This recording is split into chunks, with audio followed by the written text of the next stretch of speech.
Hello and welcome back to another episode of Critical Reactions with your host Bryan. We are going to continue on with this week's theme of Drop the Bass, looking at songs that feature strong bass work, whether that's an electric bass, a double bass, an upright bass, whatever kind of bass we got, I guess. They've all stuck with the string instruments though, which I think was the intention, but it just dawned on me. What if we had like a bassy version? Anyways, anyway, moving on. Today we're going to be checking out Swans. Maybe that's why I'm stalling a little bit this morning. Swans, man. They've been very hit and miss with me. Mostly miss, although there are a couple of Swans tracks that I found to be artistically interesting. I don't think there's been anything I've heard that made me want to explore more of their stuff on my own. We're going to be checking out something on the shorter side, though, which I might be a bit more receptive to. This is Like a Drug, Sha La La La, from the Children of God album. Let's dive into this, see what Swans is bringing to the table today.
That is certainly a chord choice.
No intention at all to make that any more constant. I think even with the tense harmony, there's still intonation things going on in there too.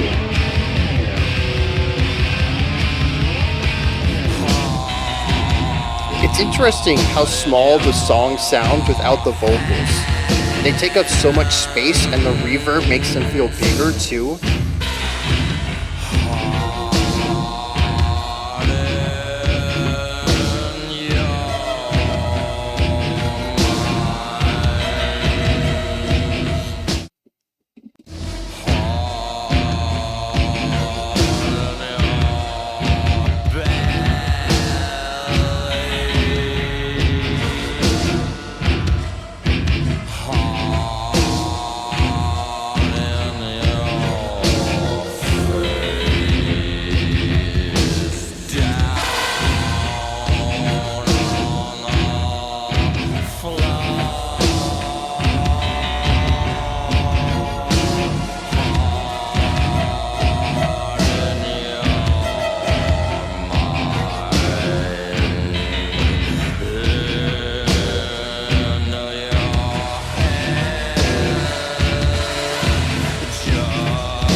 Yeah,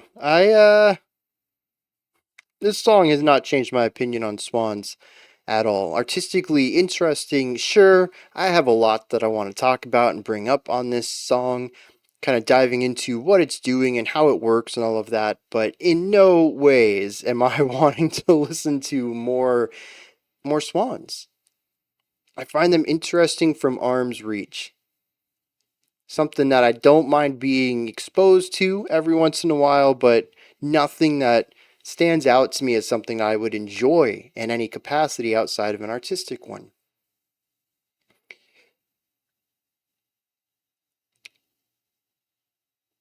Also, very repetitive.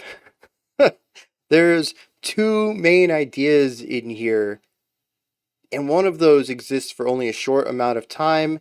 That's sort of the bridge slash outro. It was the riff that we had at the end of the track. It broke up the song a little bit there in the middle, and then the rest of it is mostly the same, except we have a different melody to put on it for the verse and the chorus, I assume. We're going to call it verse and chorus. But the underlying musicality in that doesn't really change much at all. That doesn't mean that it's a static song. We're going to touch on that in a second. But it does feel very samey throughout all of this. To me, that's a pretty big staple of Swans. It makes sense that if they were going to do a short song like this compared to their 20 and 30 and probably 40-minute songs, it would not surprise me if they've even gone above that. Those songs tend to be rather slow and less dynamic too, structurally. So, like I said, short compared to that, it's just going to be one idea.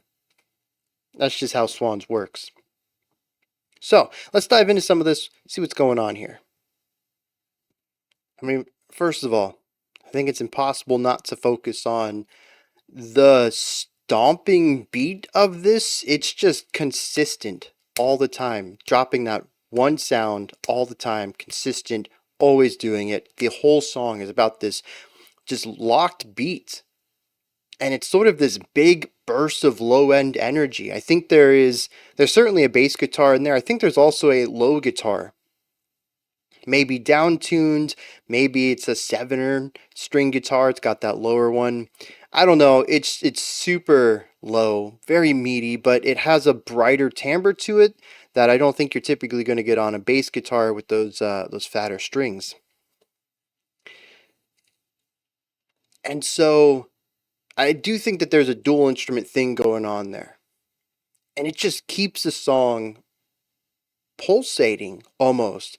It's these bursts of energy, but it sort of scoops in and then fades out. Whom, whum, whum, whum. It's a very fast scoop into it. Sure, it's not like a slow fade in, but it's not immediate. It's not punctuated. It's not a staccato or accented note. It sort of just becomes over and over and over.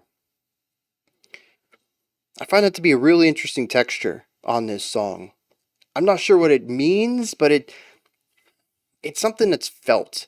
It makes me think that there is an intention behind it. There's some sort of emotion that it's supposed to represent or a concept. Maybe the lyrics will point me in the direction on that, but it's the first thing that you hear pretty much on this track, and it's impossible to ignore. It's impossible not to not to understand, but not to feel, not to have that gut response to. It could have easily been very short and abrupt. Bop, bop, bop. They didn't go that route though. And they didn't go that route for a reason. I just don't understand why. And I would like to. But that's the first thing that stood out to me. And of course, the longer the song goes on, the more this exists. It never goes away. And even the fade out has this assumption that it never goes away either. Fade outs can represent a few concepts, but to me, it's usually some sort of infinitum. It's some sort of endless cycle. The song doesn't end technically, just kind of fades out. It is an ending to the track itself, but it feels like the music continues to exist. We have just walked away from it. So that repetition, that feeling of it just always being present, that's baked into the ending too. It would have been interesting even to have the song fade in on that, to kind of represent that it's always been going on and we're just now privy to its existence right now. But that's not necessarily the way they wanted to go with it. So again, something that I don't quite know how to interpret, but are certainly patterns I'm picking up on.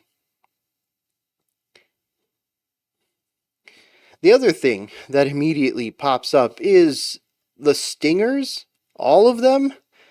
We have a bunch of them coming from a couple of different instruments, and this actually creates something interesting. You remember how I mentioned earlier that the song's very repetitive, but it isn't static? This is why. We have trumpets coming in with these almost blasted elephant style blarings, hitting these usually just one or two notes. Bump, bump, da da bump, bump, and it kind of accentuates the between the pulses of our bassier heartbeat that's going on through this entire song. It's not the only instrument, of course. We do have another guitar, I think. What was that other? It was a synthy kind of sound too that was kind of coming in on the outsides. There's a few of them though that fill in the space between this pulse. I never found a pattern to this. I really didn't. I spent so much time in that second verse after we got out of the chorus, I think, where they said the sha-la-la part. I want to call that the chorus. And we come back to the verse, we return back to sort of that droning on the vocals above everything. And I'm like, okay, time to check out what's going on with all of the accenting patterns. I didn't catch a larger idea at all. It always seemed random to me. Are we going to have an accent at all between these two pulses? Are we going to have one hit or two hits? What instrument is it going to be? What note is it going to be? What sound is it going to be? I never got to a point where I could predict where the song was going with these sounds. And I find that to be really interesting. I'm sure there is a larger pattern at play. Maybe even if we overlay the accent pattern of part 1, of verse 1 and verse 2, we might find that those are identical. That it might be a larger, like 60 bar idea, no repetition in it, but that same 60-ish bar idea is used in both verses. I don't know. What I do know is that I never found a pattern. So if there is one, it exists on a much larger frame than 4, 8, or maybe even 16 bars. Although I'll admit, even when we get to something that long, we're talking about 20, 30 seconds of music, unless it's a catchy melody, I might have a tough time finding where the pattern ends and starts, just because that's a lot of music to have to remember to then match later to something that you hear again. It's a lot easier to pick up shorter phrases, shorter patterns. But not only is this accentuating the beats, the pulse keeps us on this rigid downbeat attack, and then these emphasize the space between those beats, but we also have that pitch shift from really low bassy hits to very bright, high-pitched trumpet stuff. It's a massive jump between those two. It's about heavy contrast. It's about lows and highs. It's about downbeats and offbeats. You present a bass idea and then you show the complete opposite of it. There's a lot of really cool syncopation that comes out of this. I find that to be the most interesting part of this, aside from the atmosphere, is just listening to all the rhythmic shifts around having this solid backbeat and the ways that they play around with that with the syncopated ideas from the other instruments. I quite enjoyed that, and it kept my brain sort of active throughout a song that is sonically kind of static and kind of sits within one specific sound.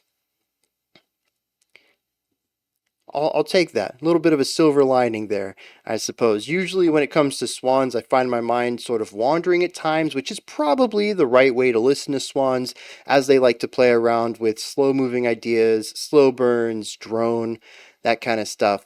And there's just not a lot of active information for me to dig into on the moment-to-moment. But here, I found that I could engage with it in my usual way. Rather than trying to go for like an emotional, just kind of turn the brain off and feel what it's doing kind of way, which I have a tough time doing that anyways, but I also have mixed results with analysis when I do that too. So Sometimes it's better just to stick with my bread and butter and try to listen to the music actively and see what I can learn from that. And like I said, with this song, it ended up working out for me. Now, on top of all this, or kind of in the middle of all of this, we have the vocals. Lots of fry, crackle, and popping in there. Lots of that, like barely creating tone, popping sound. But we still have pitch to the words. They're just very poppy and crackly. There's also a bit of reverb on this that allows the crackles to be overlaid on top of the shiftingness of the crackles. The pops. I'm going to stay with pop. That sounds better. Shifting crackles. That sounds weird. But yeah, the popping noise then gets kind of overlaid temporally upon itself, and it creates this thick, almost layering. I don't know how you would call it. It's a texture layer of almost white noise coming from the vocals there. There's a little bit of, I think, harmonic layering that we get out of it, but it's so fleeting that I don't really think we're pulling chords out of having the reverb, but we certainly are giving a very large texture to the song just by having these vocals and allowing that popping sound to be overlaid on itself over time. It ends up making the vocals feel so much bigger than any other instrument, so much so that I think it was after the bridge, maybe it was the second chorus, I don't remember, but I pointed out, I was like, the song sounds small here, and I couldn't really figure out why, and then the vocals came in and it felt full again. I was like, oh, the vocals are just that big. They really sound like they shouldn't be. It sounds like this person's putting so little effort into it, just holding out these notes with so little airflow that we have that popping and crackling put into the vocals. It sounds like it should be quieter, but it isn't. It dominates the space. I think it ends up working sonically. If it were quieter, I think it'd get lost in a lot of all this sound and noise going on. It definitely needs to stand out. It's just an interesting way to go about it, because depending on how you're listening, it's going to sound a little off. But like I said, it ends up working. It's the right way to go about it. And this is where the drone comes in. This dude just holds a note, and I think a syllable too, just very slowly getting through the sentence he's singing, so much so that I can't really understand the sentence. It's just so dragged out. All I hear are a series of syllables, and I have to really think and remember stuff to see how they fit together into a word. But it sounds almost chant-like. I think just holding out these tones and the way that he's presenting them, and maybe even a harmonic thing that I can't quite put into words but can certainly feel, it ends up feeling very chanty. Even though it's only one person, a one-person chant, if you will, rather than a group of hooded people or something like that casting a spell. But it does sort of have that magical energy to it. Something about it feels ritual. I think a lot of that's just the rhythmic focus of it, the repetition through all of it, but you know, atmosphere ties into this quite a bit. This is just a very eerie, antagonistic track. I don't feel like I should be listening to it. I don't feel like it was intended to be heard. It almost feels like the song is actively pushing me away, as if this is a moment that was not supposed to be recorded or documented. No one was supposed to hear it outside of the ritual itself. It was intended for the participants and the participants only. And so I feel like I'm listening to, something hidden, something secret. The danger in the atmosphere of this ties into that. It is eerie. It is creepy. It is ominous. Many of the sounds are sort of off-putting. I'd say even the trumpets. As much as I love trumpets and the skill to have these elephant blasts constantly going on without like completely messing up your lips, your entire embouchure here has to, tense up for a lot of this stuff. You got to push a lot of airflow through. Yeah, there's a lot of skill in that, but it's also a bit of an unusual way to play the trumpet, just constantly blasting, even more so than the traditional, like safe orchestral style of blasting that you might hear in like a really big finale to a classical piece. This is beyond that. This is almost in the realm of avant-garde, where, yeah, we have blasting like this in more traditional music, but this just pushes it to an extreme and kind of makes it into a more unorthodox way of playing the trumpet, even if it is analogous to more traditional ways.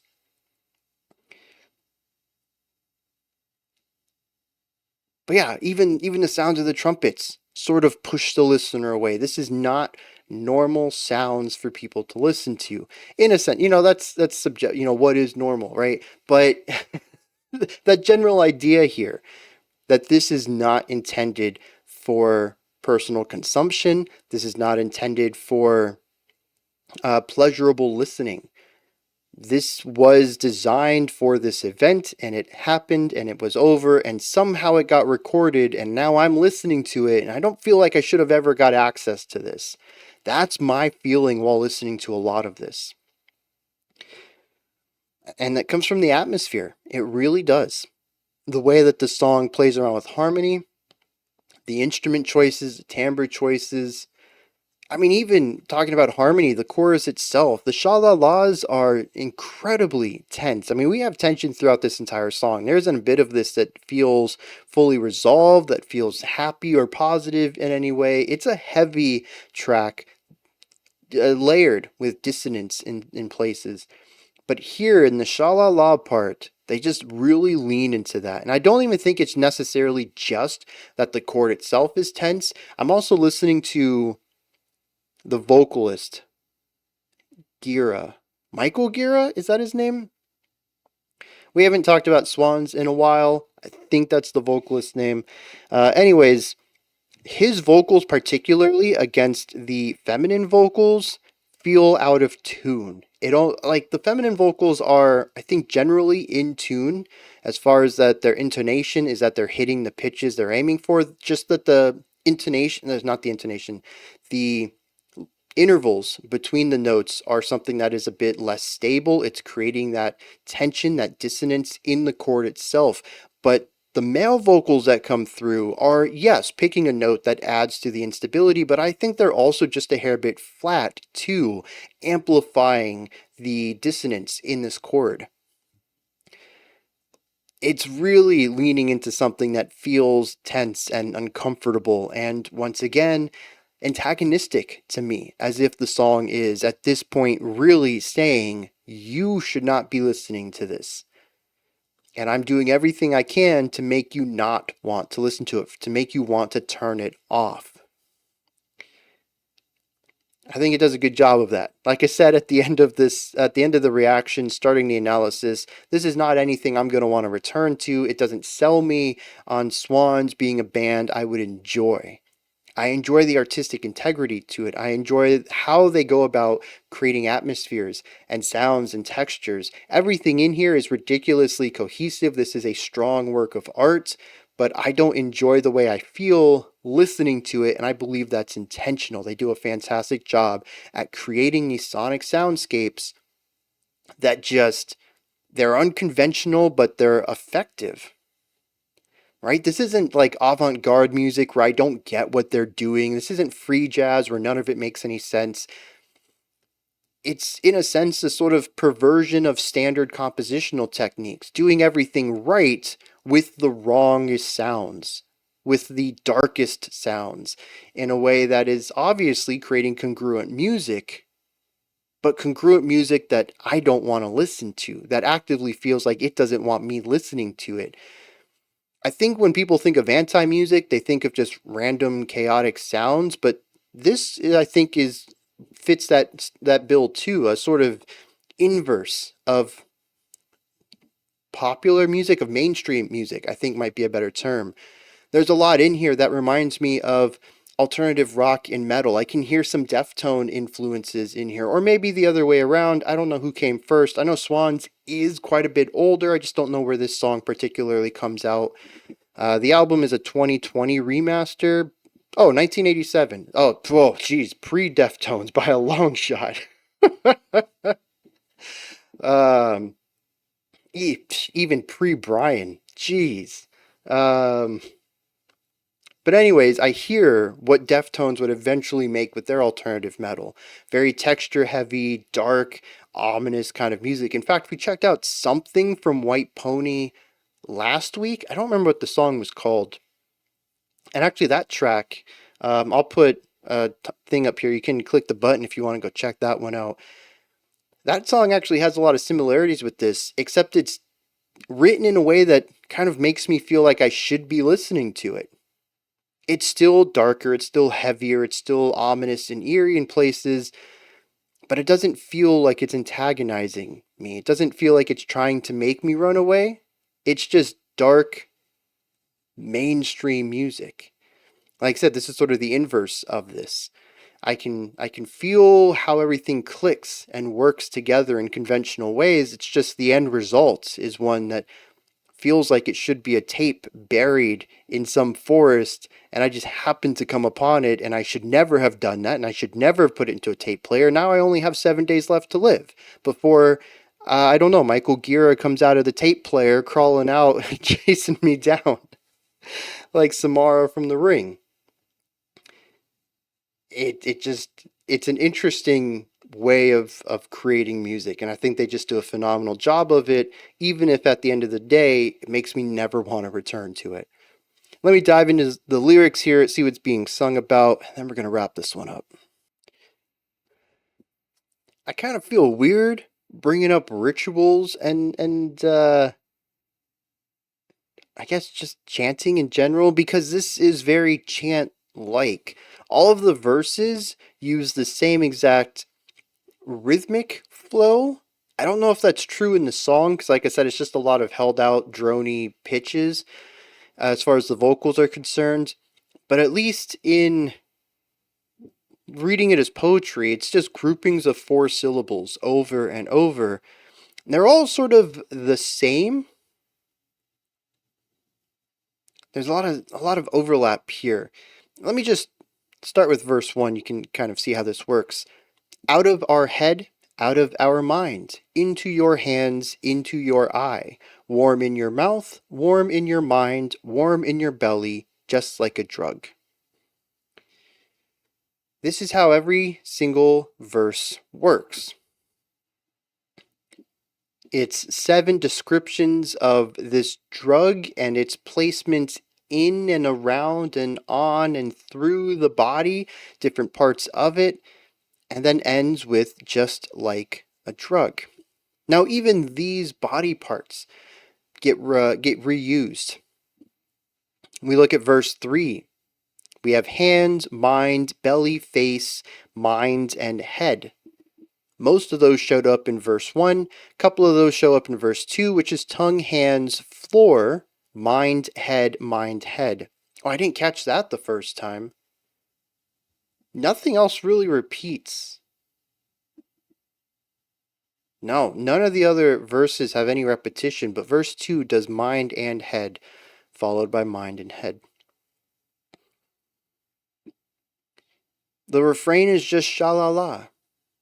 La, there's 3 laws. I don't know what that's supposed to represent. That just feels very chanty to me, very ritual. Just sounds, syllables being made without any words attached to them. So then what is this song about then? It talks about being out of your mind, but it talks about presumably whatever this drug is being warm in your mind, being warm in your belly. It says it's cool on the tongue and soft in your hands. You have red in your mind and you're out of your head. Out of our mind and into your head. So we both have the concept of being out of our mind, sort of maybe having some sort of high that makes us feel like we've transcended past the physical plane of existence, maybe having an out-of-body experience, but also moving from our mind into someone else's. which could also imply not necessarily an out-of-body experience, but simply having ideas being moved from one person to another, maybe not through language itself, but through spiritual, mental connection. Verse 3 is the first one and only one that really sticks with a theme. We do have the repetition of warm in verse 1, warm in your mind, warm in your belly. This one uses the word hard everywhere. Hard in your hands, hard in your mind, hard in your belly, hard in your face, hard in your mind, into your head, just like a drug. What I think is interesting here is that we particularly aren't talking about drugs. That whatever we are talking about is like a drug. It can make all of these weird connections. It can make things feel soft and hard. It can be in your mind and out of your mind. It can connect you to other people's minds. It can make you feel warm. It can make you feel down. It can make your mind look red. It's very drug-like, but thus it is implied it is not a drug. I don't know what we're talking about here. And it's so vague that honestly I think anybody's hypothesis would be accurate, and you would really need the lyricist, which I think would be Michael in this case. Do we have a lyricist here? We don't. We have 4 writers, but I don't have a specific lyricist personnel in the credits. So you'd have to ask them, though, what it means to them. What is their authorial intent? Because it could really represent anything. So, I have no way of really tying this back other than the fact that it feels very chant-like. It feels very ritual, the repetition of words and phrases and ideas sort of capturing this semi-mantra-like thing that is static but also morphs over time. It feels a lot like the song in that regard. It all matches really well. I just remembered that the song's like super antagonistic and dark and eerie, so maybe this is also a dark or eerie concept. Maybe it's not necessarily a good thing where someone says, love's like a drug. It just makes me want to see you all the time. Where that might be taking it into a more positive idea. Maybe this is something a bit more negative. And off the top of my head, I can't think of a common idiom that would be like that. So I don't have any way of wrapping this up, really. These are my thoughts. Swans like a drug, sha-la-la-la. What do you think of it? Is there anything that stood out to you? Anything that you would like to add on to what I said or correct me on? Maybe you have your own interpretation on this. Please put all of that and any other thoughts you might have down into the comment section. Above that, in the description box, you'll find a link to Linktree. Takes you here. You can find my music, ways to support the channel, a link to the Discord server, and so much more. Above that, if you could, like, subscribe, and ring the bell. I greatly appreciate all 3 of those. All right, that wraps it up for today. I'll be back tomorrow, though, 5 p.m. Eastern Standard Time, 10 p.m. UTC as usual. Until next time, remember to be critical, not cynical, with the music you listen to, and have a fantastic morning, afternoon, or evening, whenever you choose to watch my videos.